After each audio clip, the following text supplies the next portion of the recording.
Good morning, Cullman. Thank you for joining us on Cullman Today. I'm your host, Christine Wiggins, and today is Monday, February 24th. Coming up on Cullman Today, Sipsey Winery opening, an Arbor Day ceremony, and a human trafficking prevention event. All of this plus sports, weather, and more. Now let's take a closer look at those top stories happening in Cullman today. Cullman Savings Bank in the Flying 50 Hotel building on the city's southwest side is welcoming a new neighbor next month. Sipsey Winery will open its Cullman location on March 1st.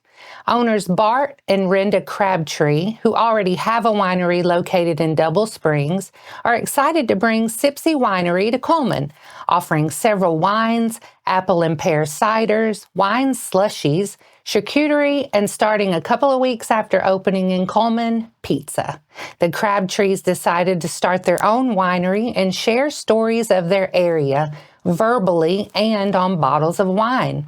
Whether it's the Free State of Winston County, the Sipsey Wilderness, Bankhead National Forest, Smith Lake, or the German heritage of Cullman.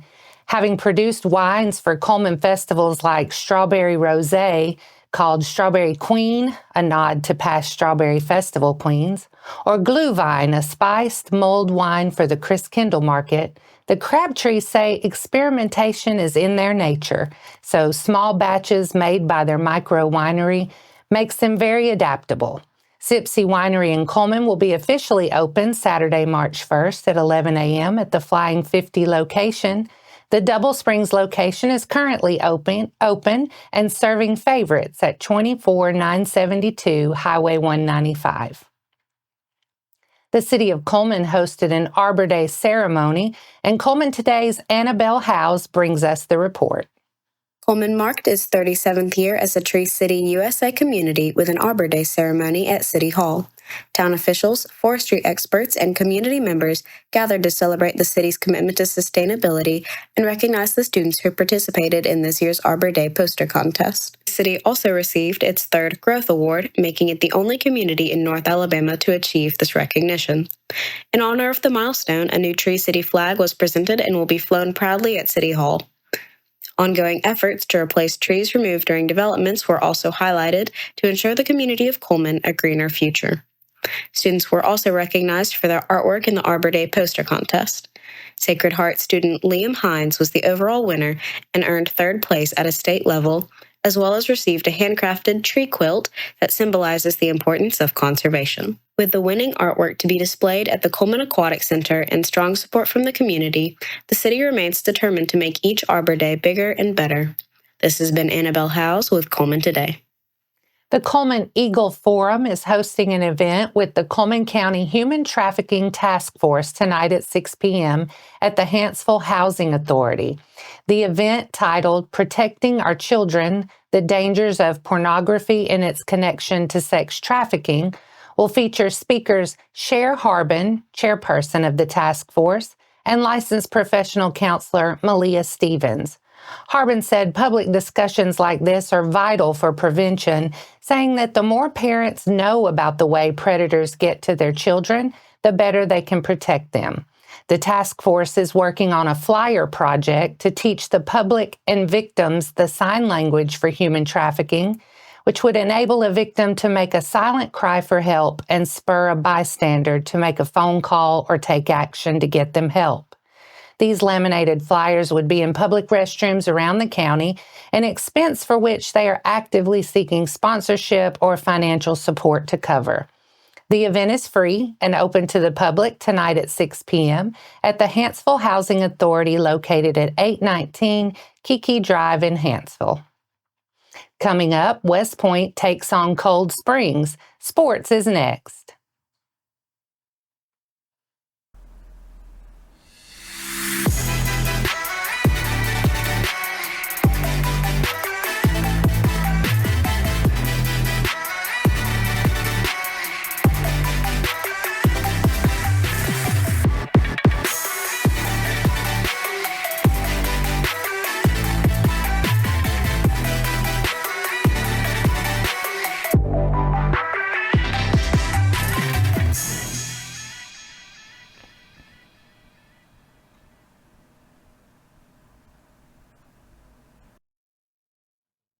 Welcome back.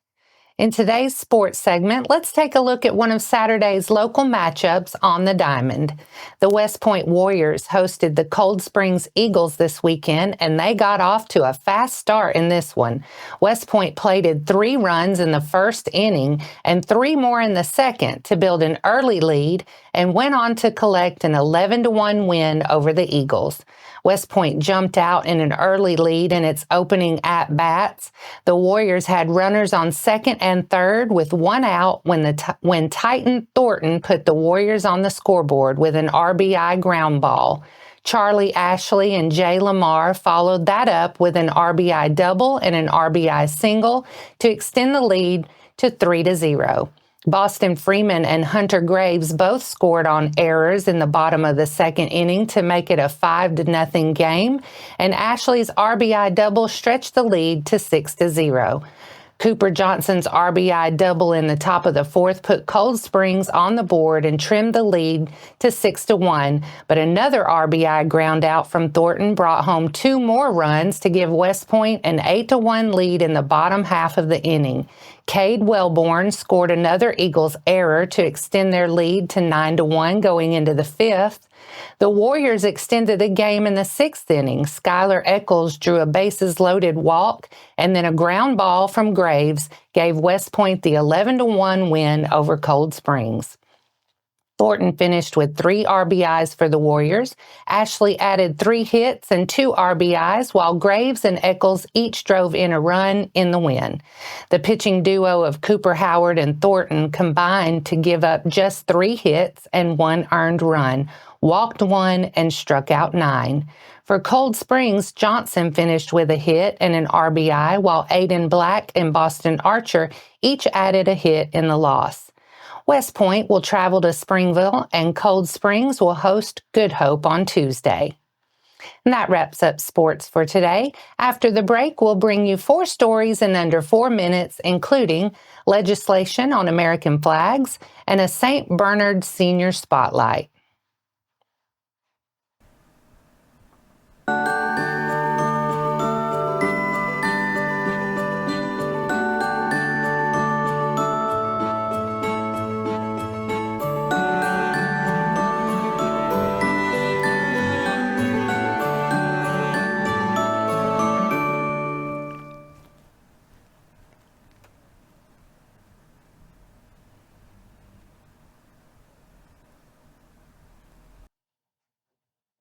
Welcome back.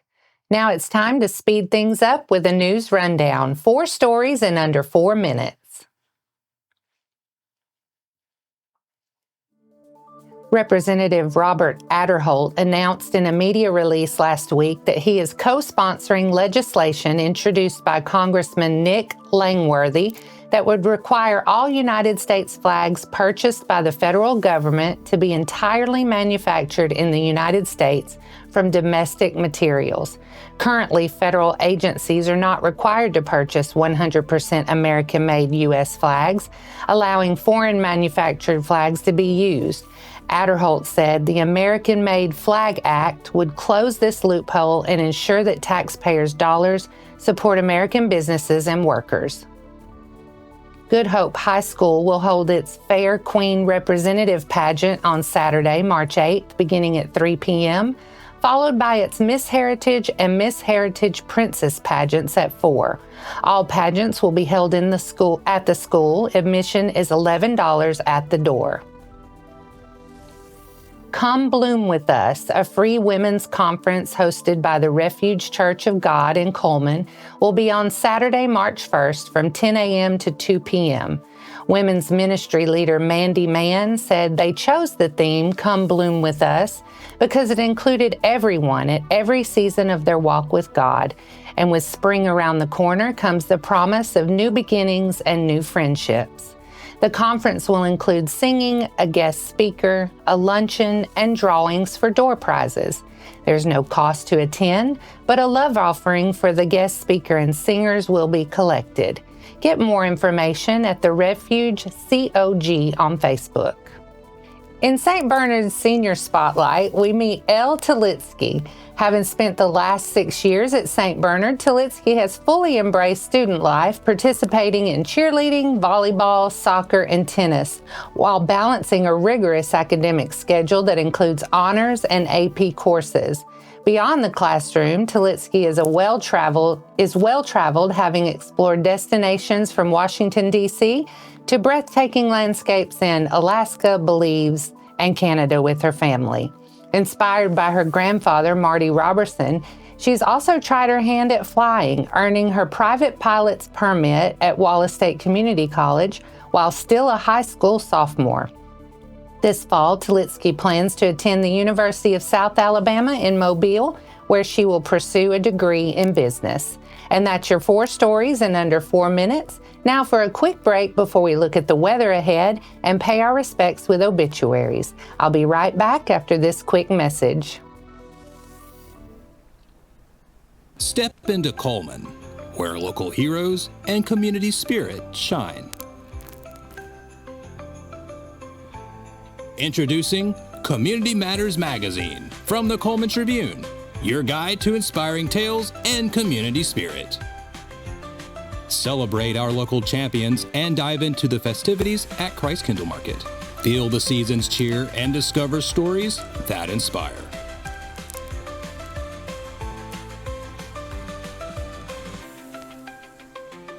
Community Matters Magazine. Connect with your community.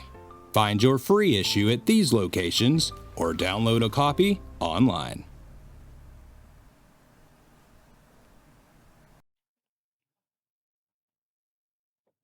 Let's take a moment to pause and remember those who have lost their lives this week as we turn to obituaries.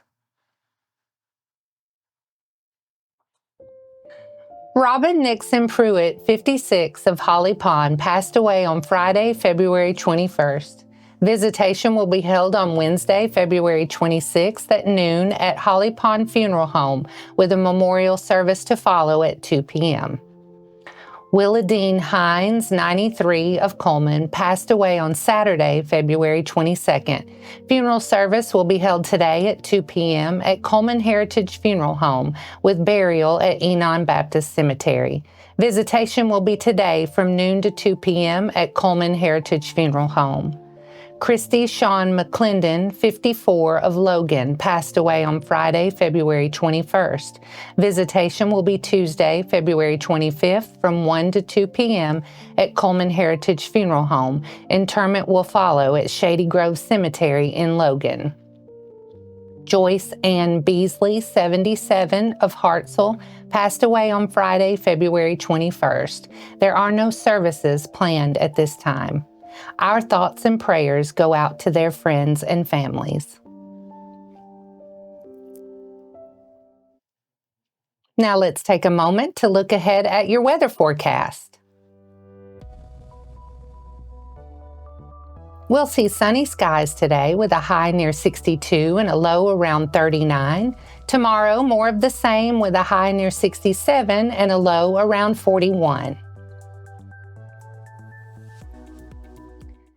That wraps up today's edition of Cullman Today. Thank you for sharing your morning with us. And remember to stay connected by following us on social media and visiting CullmanTribune.com for the latest from our community. We'll see you bright and early tomorrow morning at 6:30. I'm Christine Wiggins with Cullman Today. Have a magnificent Monday, Cullman.